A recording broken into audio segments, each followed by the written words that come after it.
இயேசு உங்களை நேசிக்கிற பிரியமானவர்களே, இந்த நாளில் ஆண்டவர் நம்மளோடு பேசும்படியாய் வேதத்தில் இருந்த வசனங்களை கூட வாசித்து ஆண்டவர் நமக்கு கற்றுக் கொடுக்கக்கூடிய வார்த்தைகளை பார்ப்போம்.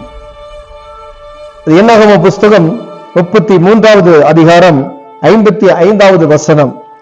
நீங்கள் தேசத்தின் குடிகளை உங்களுக்கு முன்பாக துரத்தி விடாமல் இருப்பீர்களானால் அப்பொழுது அவர்களில் நீங்கள் மீதியாக வைக்கிறவர்கள் உங்கள் கண்களில் முள்ளுகளும் உங்கள் விழாக்களிலே கூறுகளுமாய் இருந்து நீங்கள் குடியிருக்கிற தேசத்திலே உங்களை உபத்திரப்படுத்துவார்கள்.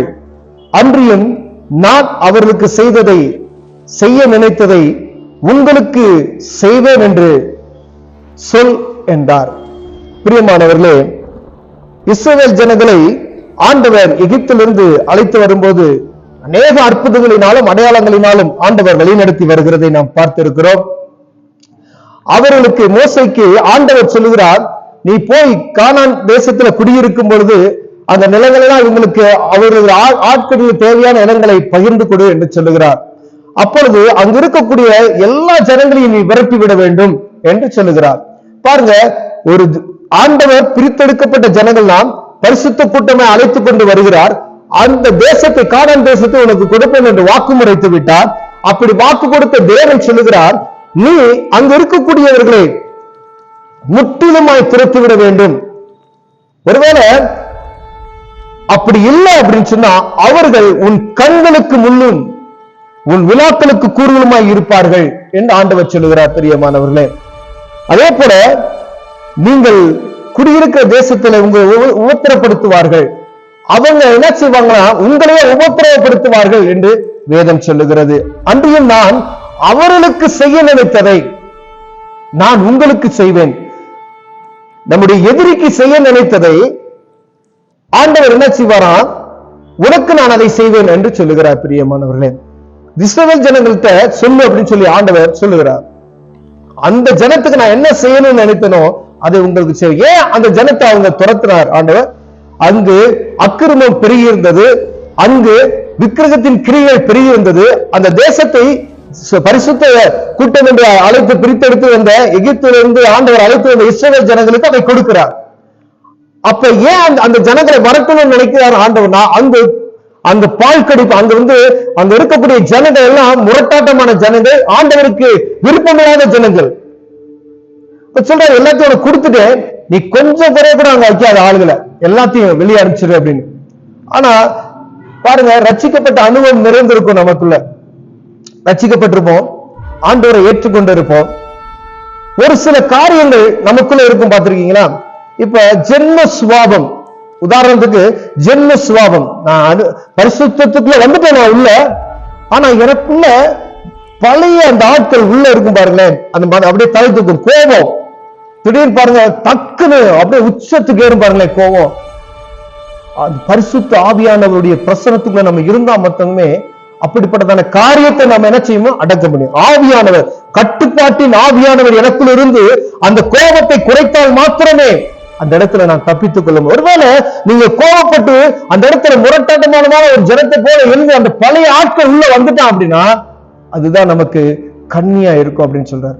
உங்களுக்கு முன்னா இருக்கணும். நீங்க ஒரு பெரிய ஆசீர்வாதத்தை நோக்கி போய் கொண்டிருப்பீங்க, அதுதான் உங்களை கூர்வாய் குத்துங்க விளால, அதுதான் உன் கண்ணுக்கு இணையில குத்தும் அப்படின்னு சொல்றாரு ஆண்டவர். ஐயா, உன் ஆசீர்வாதத்தை 10 வருடமா நீ ஆண்டவரை அதை ஏற்றுக்கொண்டு ஆண்டவருடைய சமூகத்தில் ஓடிக்கொண்டிருக்கிற, ஆனா உனக்குள் பழைய மனுஷன் ஆகிய ஒரு சிறிய துரும்பு உன்னை தொந்தரவு பண்ணிக்கிட்டே இருக்கிறான். உன் ஆசீர்வாதத்தை கொடுக்கப்படாதபடிக்கு உன் எதிரிக்கு செய்ய வேண்டிய காரியத்தை ஆண்டவர் உனக்கு செய்வேன் என்று சொல்லிக் கொண்டிருக்கிறார். பிரியமானவர்கள், ஜென்ம சுவாபம் விட முடியாதுன்னு அப்படிதான் செய்ய முடியும் அப்படின்னு நிறைய பேர். வைராக்கியம், பரிசுத்த ஆவியானவர் உங்களுக்குள்ள வந்துட்டார் அப்படின்னு சொன்னா எல்லாம் கழுவிட்டீங்க. அப்புறம் எதுக்கு முழுக்க ஞானஸ்தானம் எடுத்தீர்கள்? பாவத்துக்கு மரித்து நீதிக்கு பிழைக்கிறேன் என்று சொல்லிவிட்டு ஃபுல்லா முக்கிய எடுக்கணும். ஆனா என்ன, ஒரு இடத்துல ஒரு சகோதரிட்ட பேசும்போது சொல்றாங்க, அதெல்லாம் விட முடியாது. உங்களுக்கு அவங்களுக்கு என்ன வித்தியாசம்? நீங்க ரட்சிக்கப்பட்டதுக்கும் ரட்சிக்கப்படாததுக்கு என்னமா வித்தியாசம்? ஒரு சகோதரத்துல ஜென்ம சுபாவம் அப்படியே புரண்டு வருகிறது. சொல்லியாச்சு, இதை செய்யாதீங்க அப்படின்னு சொல்றோம். அடுத்தவர்கள் பார்க்கும்படியா அதை செய்கிறார்கள். அப்பொழுது ஒரு சகோதரன் போய் ஆண்டவர் சொல்ல, அவன் ஒரு தடவை 2 தடவை தப்பு பண்ண போய் சொல்லு அப்படின்னு சொல்ல, நேரடியாவே சொல்றோம், இது தப்பு, இது நீங்க செய்யாதீங்க அப்படின்னு சொல்றோம். ரட்சிக்கப்பட்டு முழுக்கையான எடுத்த ஆத்துமா, அந்த ஜென்ம சுவாபம் அவங்களுக்குள்ள இந்த மாம்ச மூதாதைகளுக்கு இருக்கக்கூடிய ஜென்ம சுவாபம் அப்படியே உள்ள வருது. சில நேரத்தில் நஷ்டப்பட வேண்டியதுதான் வரும். கர்த்தருடைய பிள்ளைகளுக்கு நன்மையான காரியங்களை செய்தா கூட நஷ்டங்கள் வரும். ஆண்டவர் அதை சரி செய்வார். பிரியமானவர்களே, ஒரு நாளும் ஆண்டவர் உங்களை வெட்கப்படுத்த மாட்டார். நீங்க மூழ்கி ஞானஸ்தானம் எடுத்து ஆண்டவருக்காய் வைராக்கியம் இருக்கும் பொழுது ஆண்டவர் உங்களை கனப்படுத்துவார், ஆண்டவர் உங்களை உயர்த்துவார். ஒருவேளை அந்த ஜென்ம சுவாபம் நமக்குள்ள வந்துச்சு அப்படின்னா இந்த மேன்மை தடுத்து போயிரும். பாருங்களேன், மேன்மை கெட்டு போகும். உங்களை ஒரு இடத்துக்கு ஆண்டவர் கூட்டிட்டு போகணும்னு சொல்லி ஒரு சித்த வைத்திருந்தா அந்த இடத்துக்கு போய் சேர முடியாது.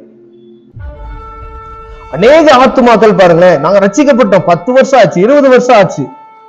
ஆனா நீங்க போய் சேர வேண்டிய லெக்க நோக்கி நீங்க ஓடாத பிடிக்கு அங்க இங்கே பார்க்கிறது நிமித்தமாய் ஓட்டப்பந்தயத்துல ஓடும் பொழுது அவங்க கவனக்குறைவா இருந்தாலோ டிராக் மாறி ஓடினாலோ அவங்க என்ன செய்ய முடியாது, பரிசு பொருளை பெற்றுக்கொள்ள முடியாது. பாருங்க, உலகப்புறமான காரியத்துல ஒரு காரியத்துக்கே உலகம் எப்படி சொல்லுகிறது. அப்ப வானத்தையும் பூமியை படைத்த சர்வ வல்லமையுள்ள தேவன் இதுதான் நீதி என்று சொல்லி நமக்கு கொடுத்திருக்கிறார்.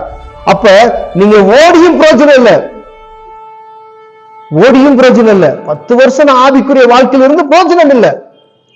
ஐயா, பணம் இருக்கும், ஒரு பக்கம் வியாதி, மன உளைச்சல்கள், ஏதோ ஒரு குற்றம் நம்ம கிட்டதான் இருக்கு. பிரியமானவர்களே, கர்த்தருடைய பிள்ளையாய் சத்தியத்தை அறிந்தவனாய் நீதியுள்ளவனாய் உத்தமனவனாய் நடக்கும் பொழுது சில காரியங்கள் நமக்கு தடையா இருக்கும், சில காரியங்கள் நமக்கு விரோதமாய் செயல்படும்.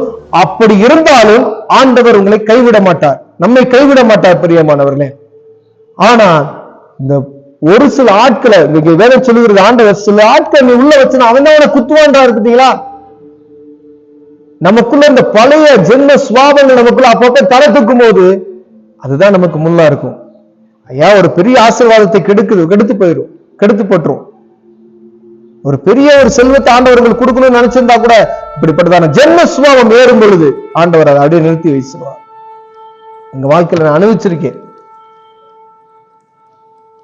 அதனால எப்பொழுதும் கவனமா இருக்கும்படி ஆண்டவர்களோடு பேசிக் கொண்டிருக்கிறார். பாருங்க, உங்க எதிரிக்கு செய்யக்கூடிய நீ அந்த மாதிரி நீ செய்யல, உனக்குள்ள இருக்கிற சகலத்தை நீ துரத்துல அப்படின்னா எல்லாத்தையும் கிளியர் பண்ணிடு, அப்பதான் ஆசீர்வதிக்க முடியும்.